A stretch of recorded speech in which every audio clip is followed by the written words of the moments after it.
लाख टके की बात में आप सभी का बहुत स्वागत है। आपके साथ मैं हूं नलिनी पांडे और मैं हूं आपके साथ अनुपम। लाख टके की बात में सबसे पहले बात करेंगे एसपी विधायक के विवादित बयान की, जिस पर अब केस भी दर्ज हो गया। जानेंगे एसपी एमएलए ने किसे और क्यों दी मुस्लिम मुगल वाली धमकी। लाख टके की बात में आगे बात होगी राहुल गांधी के राम मंदिर वाले बयान पर सीएम योगी के करारे पलटवार की। जानेंगे क्या है सीएम योगी का राहुल गांधी को राम रोम वाला जवाब। और उसके बाद जानेंगे पीएम मोदी पर कांग्रेस के वार की। आखिर क्यों मल्लिकार्जुन खड़गे ने कहा जब तक मोदी सत्ता में है मैं नहीं मरूंगा। कांग्रेस के अग्निवीर पर वाले बयान पर क्यों बोले शाह, राहुल गांधी झूठ बोलने की मशीन। इसके साथ ही बात होगी नसरुल्लाह की मौत पर लखनऊ में 3 दिन के मातम की घोषणा। आखिर क्यों एसपी नेता ने नसरुल्लाह को बताया क्रांतिवीर और बीजेपी ने क्या दिया समाजवादी पार्टी को जवाब। शुरू करते हैं लाख टके की बात।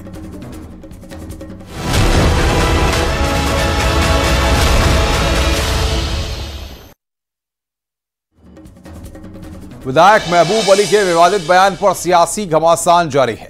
महबूब अली ने कहा कि मुस्लिम आबादी बढ़ गई है, अब बीजेपी का राज खत्म हो जाएगा। एसपी विधायक के बयान के बाद जहां बीजेपी ने करारा पलटवार किया, वहीं पर महमूद अली के विवादित बयान पर केस भी दर्ज हो गया है।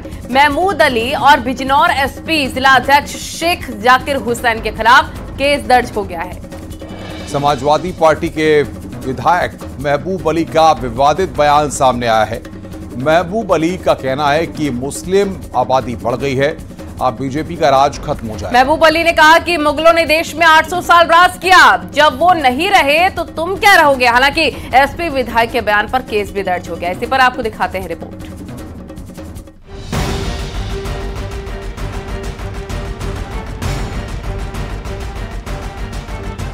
बिजनौर में एसपी विधायक महबूब अली ने विवादित बयान दिया है। महबूब अली ने बीजेपी की सरकार को चेतावनी दी है। उन्होंने कहा कि मुस्लिम आबादी बढ़ गई है, तुम्हारा राज खत्म हो गया है। एसपी विधायक यही नहीं रुके, उन्होंने कहा कि मुगलों ने देश में 800 साल राज किया, जब वो नहीं रहे तो तुम क्या रहोगे।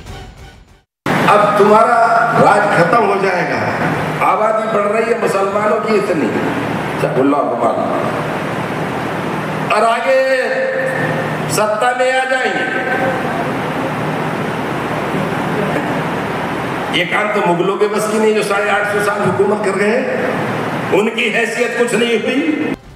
साल 2027 के चुनाव को लेकर अमरोहा विधायक महबूब अली ने कहा कि 2027 में तुम जाओगे जरूर, हम आएंगे जरूर। बिजनौर में कार्यक्रम के दौरान मंच से दिए महबूब अली के बयान पर अब सियासत शुरू हो गई है। ये हिंदुस्तान का आवाज जाग चुका है, पार्लियामेंट ने भी जवाब दिया है। आने वाले वक्त में इंतजार कर ले, 2027 के अंदर आप जाएंगे जरूर और इंशाअल्लाह हम आएंगे जरूर। यूपी बीजेपी अध्यक्ष भूपेंद्र चौधरी ने महबूब अली के बयान पर समाजवादी पार्टी को जमकर घेरा।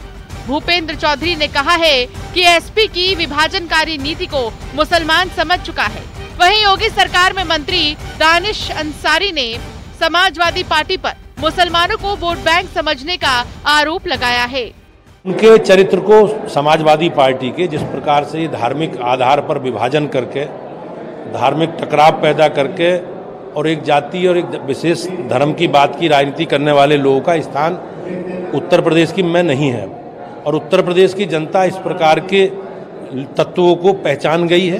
देखिए, समाजवादी पार्टी के जितने नेता हैं उनका केवल एजेंडा है कि मुसलमानों के ऊपर राजनीति करके अपना राजनीतिक उल्लू सीधा करना। समाजवादी पार्टी के नेताओं ने बड़े अफसोस की बात है कि हमेशा हम मुसलमानों को वोट बैंक के चश्मे से देखा है, लेकिन आज भारतीय जनता पार्टी ईमानदारी से मुसलमानों के डेवलपमेंट के लिए, उनके तरक्की के लिए, उनके तालीम के लिए, उनके बेहतर रोजगार के लिए काम कर रही है। और आज मुसलमानों को भारतीय जनता पार्टी पे, मोदी योगी सरकार पे पूरी तरीके से भरोसा है। महबूब अली के बयान पर अयोध्या के संतों में भी आक्रोश है।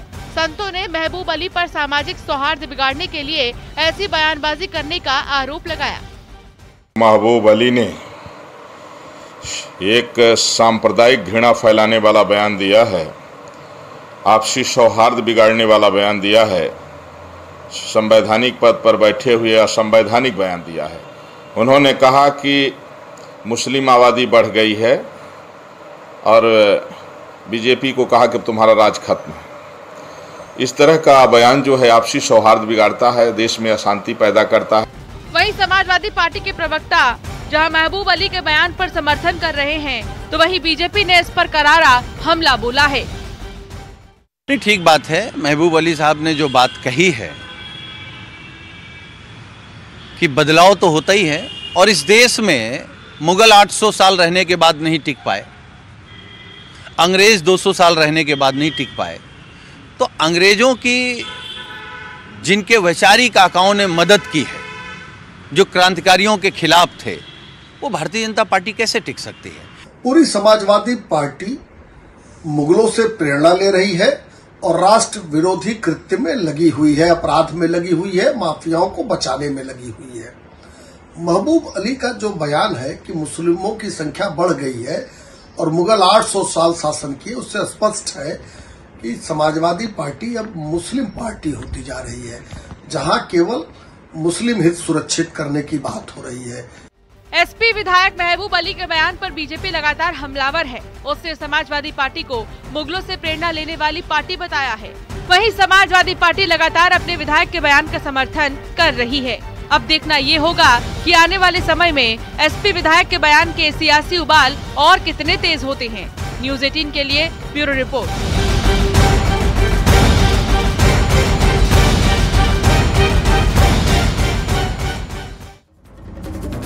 अयोध्या में राम मंदिर के प्राण प्रतिष्ठा समारोह को नाच गाना बताने वाले राहुल गांधी के बयान पर सीएम योगी ने करारा पलटवार कर दिया है। सीएम योगी ने हरियाणा के रण में चुनाव प्रचार के दौरान कहा कि राम की संस्कृति और रोम की संस्कृति में फर्क है, लेकिन इन लोगों को पता ही नहीं है जिनकी राम और सनातन के अपमान की परंपरा है, वो भला क्या जानेंगे।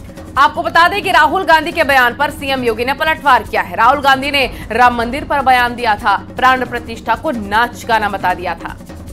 सीएम योगी ने कहा है कि राम और रोम की संस्कृति में फर्क है। वहीं साधु संतों ने भी राहुल गांधी के बयान पर ऐतराज जताया है।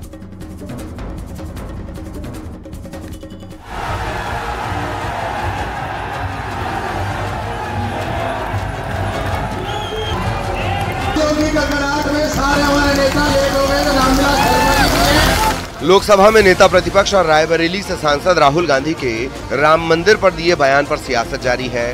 अब सीएम योगी ने हरियाणा के रण में चुनाव प्रचार के दौरान करारा पलटवार किया। सीएम योगी ने कहा कि राम की संस्कृति और रोम की संस्कृति में फर्क है, लेकिन इन लोगों को पता ही नहीं है। आपको बता दें कि हरियाणा में चुनाव प्रचार के दौरान 2 दिन पहले राहुल गांधी ने इस साल जनवरी में अयोध्या में हुए राम मंदिर प्राण प्रतिष्ठा समारोह को नाच गाना करार दिया है। अवधेश कुमार जो अयोध्या में जीता है, इसीलिए तो जीता है कि पूरा हिंदुस्तान देख रहा। भैया आपने राम मंदिर खोला, सबसे पहले आपने राष्ट्रपति से कहा कि भैया आप आदिवासी हो, आप तो अंदर आ ही नहीं सकती, अलाउ नहीं है आपको। उसके बाद अमिताभ बच्चन को बुला लिया, किसी एक मजदूर को नहीं आने दिया। आपने किसी बढ़ई को देखा, किसान को देखा, मजदूर को देखा? कोई नहीं। डांस गाना चल रहा है, प्रेस वाले हाय हाय हाय कर रहे हैं, नाच गाना चल रहा है, डांस चल रहा है, पूरा हिंदुस्तान डांस कर रहा है। यही अंतर है राम की संस्कृति पर और रोम की संस्कृति पर। राम की संस्कृति में पला बड़ा हर व्यक्ति राम काज कीन्हे बिनु मोहि कहां विश्राम के संकल्प के साथ 500 वर्षों तक लड़ता रहा। एक तरफ अयोध्या धाम में प्रभु राम का विराजमान होना, दूसरा रोम की संस्कृति में पले बढ़े वे लोग, वे बदनसीब जो दुर्भाग्य से अपने को एक्सीडेंटल हिंदू कहते हैं, वे कैसे इसको बर्दाश्त कर पाएंगे। सीएम योगी यही नहीं रुके, उन्होंने कांग्रेस को सनातन से नफरत करने वाली पार्टी बताया। सीएम योगी ने कहा कि राम मंदिर बनने से कांग्रेस दुखी है। अयोध्या में जब रामलला का मंदिर का उद्घाटन हो रहा था तो वहां पे नाच गाना चल रहा था। अरे जिंदगी भर तो यही तुम्हारा खानदान करता रहा, इसीलिए तो हिंदुओं का अपमान करना, भारत की सनातन संस्कृति को कोसना और भारत के बाहर जाकर के भारत की परंपरा और भारत के संवैधानिक संस्थाओं को कटघरे में खड़ा करके अपने कृत्यों पर और अपनी योग्यता पर स्वयं प्रश्न चिन्ह कांग्रेसी हमेशा लगाते हैं। राहुल गांधी के बयान पर बीजेपी लगातार हमलावर है। बीजेपी नेता अपर्णा यादव और शहजाद पूनावाला ने भी हमला बोला। राहुल गांधी तो चीन के भी प्रधानमंत्री से मिलने चले गए थे, तो मैं तो समझती हूँ कि ऐसे देश को भटकाने वाले भाषण दे करके और जो है लोगों का कुछ नहीं कर पाएंगे वो, और वह अपनी राजनीति चमकाने के लिए हमारे प्रधानमंत्री जी पर बोलें, हमारे रामलला पर बोलें, उससे उनका जो है वो गर्त के गड्ढे में ही गिरेंगे, उनका कोई उबार नहीं पाएगा उनको। राहुल गांधी न केवल हिंदू विरोधी है, बल्कि वो शायद अपना झूठ परोसने के लिए राम मंदिर प्राण प्रतिष्ठा का अपमान करने पर चूकते भी नहीं है। उन्होंने कहा कि वहां पर उनको केवल कुछ अमीर लोग दिखे, क्या उनको श्रमिक नहीं दिखे जिसका स्वागत सत्कार प्रधानमंत्री मोदी जी ने किया, वो भी फूल बरसा के, और बार बार उनका जिक्र किया अपने भाषण में। उनको शायद पता नहीं है कि सबसे पहले ईंट जो लगी है राम मंदिर की, वो कामेश्वर चौपाल के द्वारा लगी। साधु संतों ने भी राम मंदिर पर दिए राहुल के बयान पर कड़ा ऐतराज जताते हुए पूछा है कि राहुल गांधी क्यों सनातन का अपमान करते हुए लगातार विवादित बयान दे रहे हैं। साक्ष्य एविडेंस के बाद भव्य दिव्य नव राम जन्मभूमि मंदिर निर्माण को डांस पार्टी कहना, इससे बड़ा और मूर्खता पूर्वक क्या हो सकती है। कांग्रेस शुरू से ही राम विरोधी रही है, सनातन विरोधी रही है, साधु संत के विरोधी रहे, उनको पच नहीं रहा है, उनको हजम नहीं हो रहा है राम मंदिर का निर्माण। जाती रही भावना जैसी, प्रभु मुहूर्त देखें तिनके तैसी, जिसकी जैसी चीज भावना है उसी अनुसार भगवान श्री राम के प्राण प्रतिष्ठा के संबंध में या उनके उपासना के संबंध में, उनके भक्तों के दर्शन के संबंध में ऐसा ही बोला था। राहुल गांधी ने अपने बयान में कहा कि प्राण प्रतिष्ठा समारोह में किसान मजदूरों को नहीं बुलाया गया था, लेकिन हकीकत इससे अलग है। प्राण प्रतिष्ठा के दिन पीएम मोदी खुद अपने हाथों से मजदूरों पर पुष्प वर्षा करते दिख रहे थे। जिन मजदूरों का राम मंदिर निर्माण में योगदान था, सभी मजदूरों का पीएम मोदी ने स्वागत किया था। ऐसे में अब राहुल गांधी के बयान पर सियासत जारी है। न्यूज़ 18 के लिए ब्यूरो रिपोर्ट।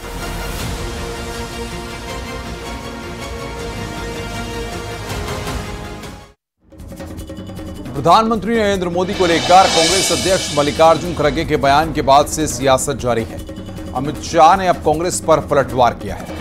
खड़गे ने पीएम मोदी को लेकर बयान दिया था। चुनाव प्रचार की रैली में खड़गे की तबीयत बिगड़ने के बाद उन्होंने कहा कि जब तक मोदी सत्ता में है वो नहीं मरेंगे। खड़गे के बयान पर अमित शाह ने पलटवार किया और इसे कांग्रेस की नफरत वाली सियासत बताया है। वहीं हरियाणा में चुनाव प्रचार के दौरान अग्निवीर योजना पर कांग्रेस ने फिर से सवाल उठाए, जिस पर गृह मंत्री अमित शाह ने अग्निवीर योजना को लेकर राहुल और प्रियंका को जवाब दिया है।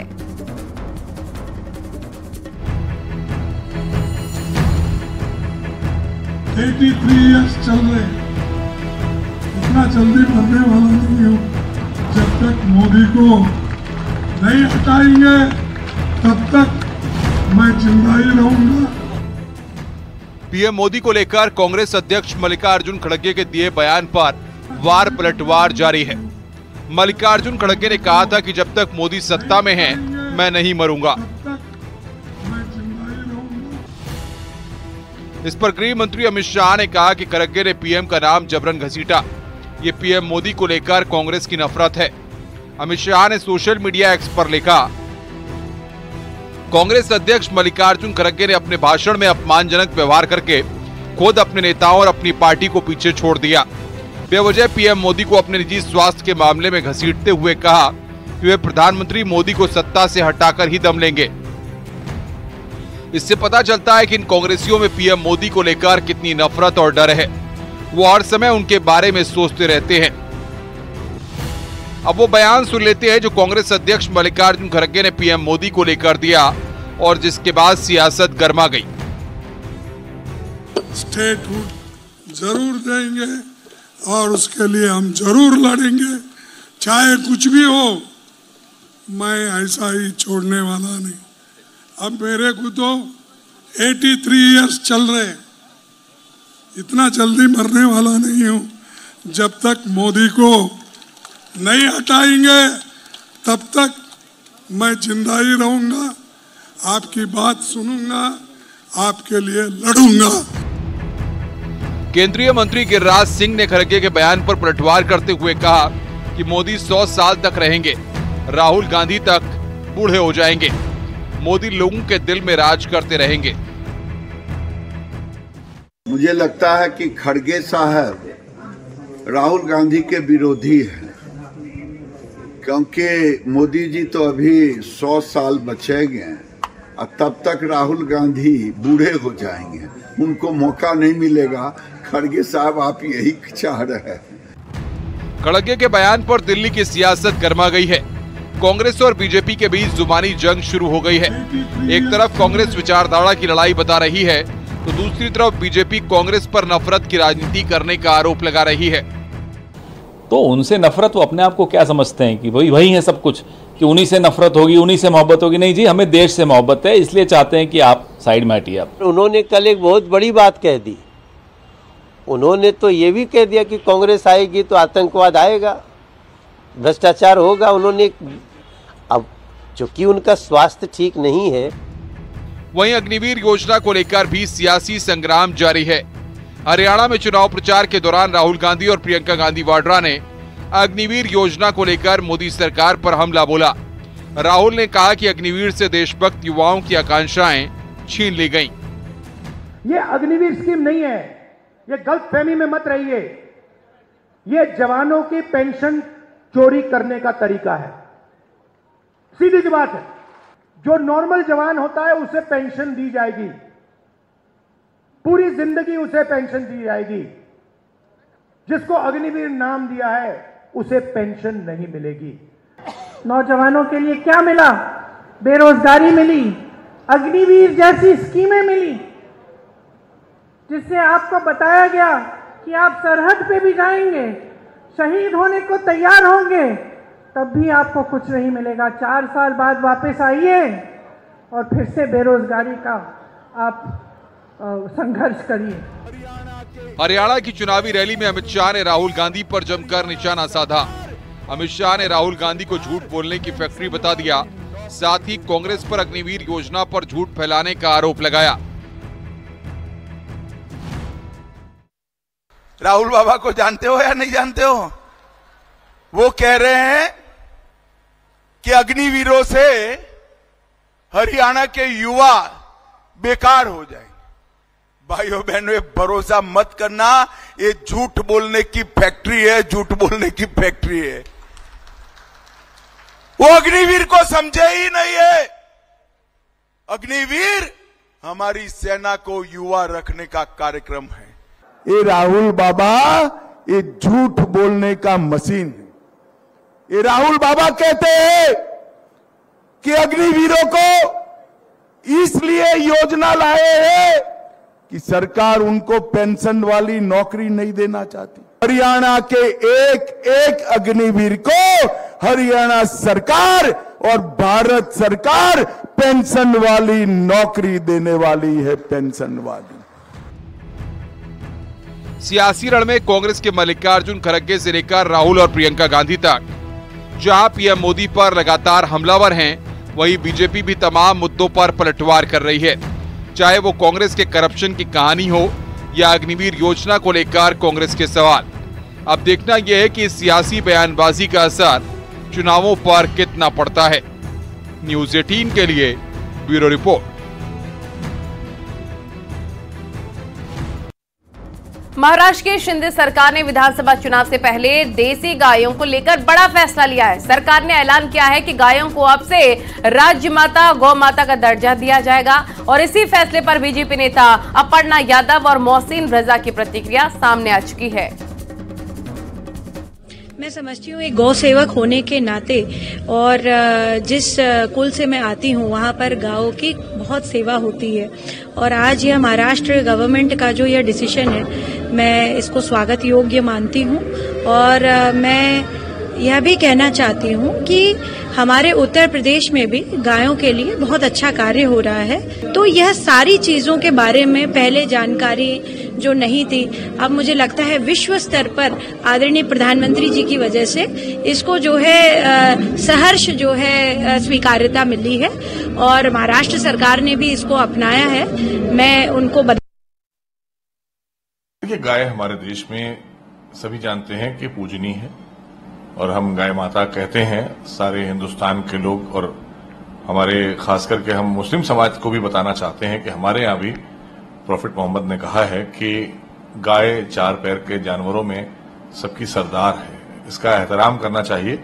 और खास करके अगर बात की जाए महाराष्ट्र सरकार की, तो ये आस्था का विषय है और उन्होंने किया है, तो और राज्यों को भी इसमें बढ़ चढ़कर आगे आना चाहिए। और खास करके मैं ममता दीदी को जरूर कहूंगा, क्योंकि सबसे ज्यादा अगर कहीं गाय माता पर अत्याचार होता है वो वेस्ट बंगाल में होता है।